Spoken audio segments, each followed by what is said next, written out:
The NUP presidential candidate Robert Kyagulanyi has wound up his campaigns in West Nile sub-region, where he has been engaging voters for 6 days. He held his final campaigns in the region with rallies in Moyo and Obongi districts.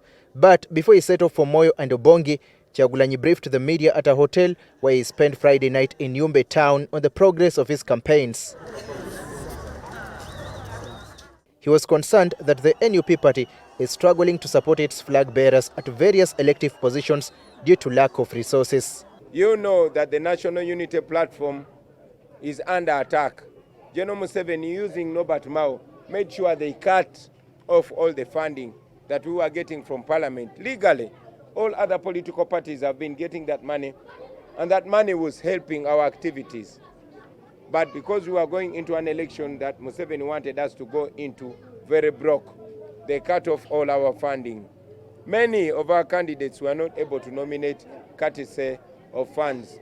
And even our candidates here are struggling to run their campaigns, especially these young people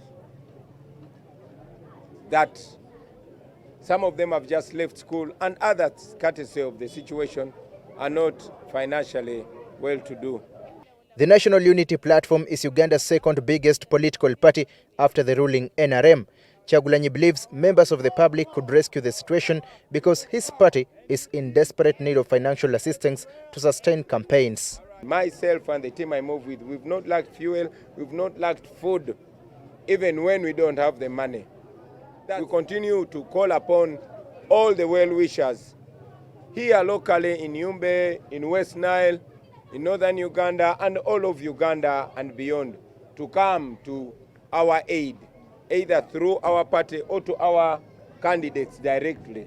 These candidates are winning, but even printing posters or getting fuel to reach the constituents, it becomes a challenge. Kyagulanyi called out the government for failing to compensate locals in refugee-hosting districts in West Nile sub-region, whose land was taken away to accommodate refugees. Uganda has the largest refugee population in Africa and the fourth largest in the world. The host communities are still complaining they were not compensated for their land. The land was taken forcefully. While we embrace and we take care of refugees, it should not cost the comfort and happiness and well-being of the local communities. And therefore, it's one of our promises in the new Uganda. And when he went to campaign in Moyo district, he was warmly welcomed, something that has now become a norm everywhere he goes.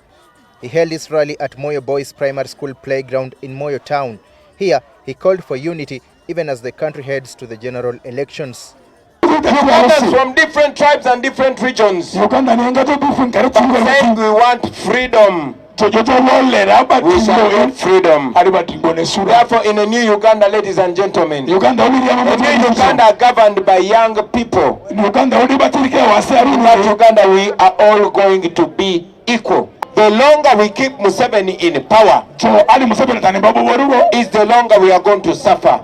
He also decried the country's debt burden, saying it is the citizens to pay that debt, yet they benefit less. Every Ugandan has a debt of 2 million. It does not decrease, it increases. Who borrowed that money? Museveni and his people. Who spent that money? Museveni and his people. Who is going to pay for that money? You, your children, and your He then proceeded to Obongi district where he held his final campaign rally. There is no electricity in Obongi district. Residents still rely on temporary resources like solar and generators, and the lack of power has hindered business and development in the district. A place like this, where you have young men and young women, where you have children studying, but after 40 years there is no electricity here. Ladies and gentlemen, this landing site is supposed to be a blessing. Because this is supposed to be an inlet for business and development. Kyagulanyi has arguably had a successful campaign period in West Nile given the huge turnout of supporters in every district he has been to. Now, the ruling NRM has enjoyed massive support in this part of the country for decades, but Kyagulanyi hopes that could change in 2026. Daniel Kibet, NTV, in Obongi town.